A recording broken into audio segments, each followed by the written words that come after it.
Look, are those people living on clouds?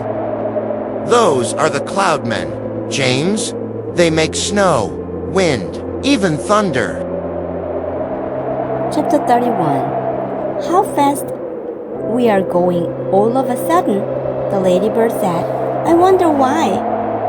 I don't think the seagulls like this place any better than we do, James answered.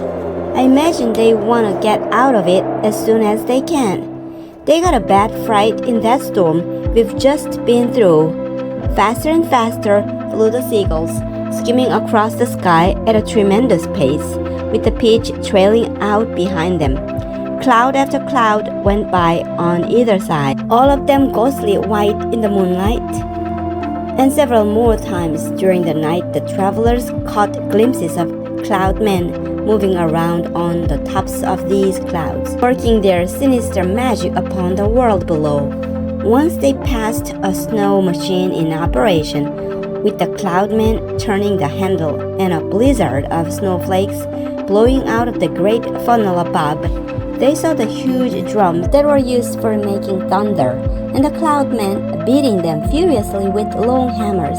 They saw the frost factories and the wind producers and the places where cyclones and tornadoes were manufactured and sent spinning down towards the earth. And once, deep in the hollow of a large, billowy cloud, they spotted something that could only have been a cloudman's city.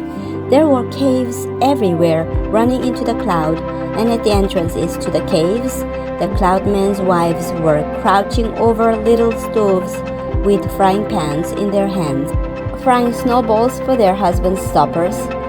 And hundreds of cloudmen's children were frisking about all over the place and shrieking with laughter and sliding down the billows of the cloud on toboggans. An hour later, just before dawn, the travelers heard a soft whooshing noise above their heads, and they glanced up and saw an immense gray bat-like creature swooping down towards them out of the dark. It circled around and round the pitch, flapping its great wings slowly in the moonlight and staring at the travelers. Then it uttered a series of long, deep, melancholy cries and flew off again into the night. Oh, I do wish the morning would come, Miss Spider said, shivering all over. It won't be long now, James answered. Look, it's getting lighter over there already. They all sat in silence, watching the sun as he came up slowly over the rim of the horizon for a new day. 32. And when full daylight came at last, they all got to their feet and stretched their poor cramped bodies, and then the centipede, who always seemed to see things first, shouted, Look, there's land below. He's right, they cried, running to the edge of the pitch and peering over. Hooray! Hooray!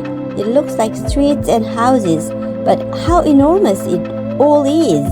A vast city glistening in the early morning sunshine lay spread out 3,000 feet below them.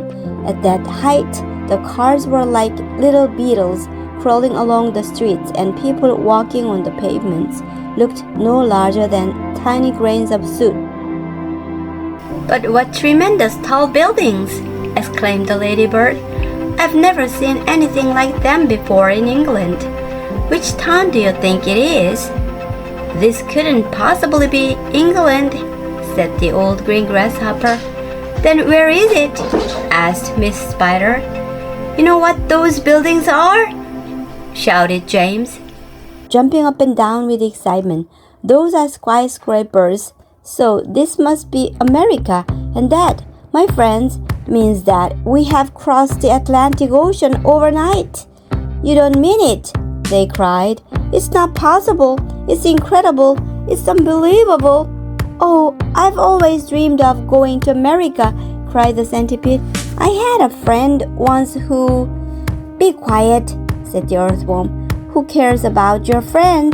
The thing we've got to think about now is how on earth are we going to get down to earth? Ask James, said the ladybird. I don't think that should be so very difficult, James told them. All we'll have to do is to cut loose a few seagulls. Not too many, mind you, but just enough so that the others can't keep us up in the air. Then down we shall go, slowly and gently, until we reach the ground. Centipede will bite through the strings for us, one at a time.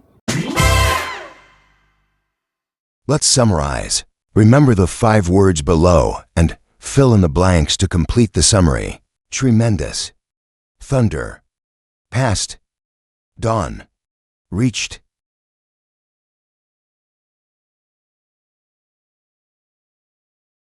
The seagulls flew at a tremendous pace, eager to leave the stormy skies behind. James and his friends saw cloudmen making thunder and snow high above. They even passed a cloudman city, with families sliding on cloud hills. As dawn came, a bat-like creature circled the peach and disappeared into the night. When the sun rose, skyscrapers appeared below. They had reached America. Great job, everyone! Thanks for watching. See you next time.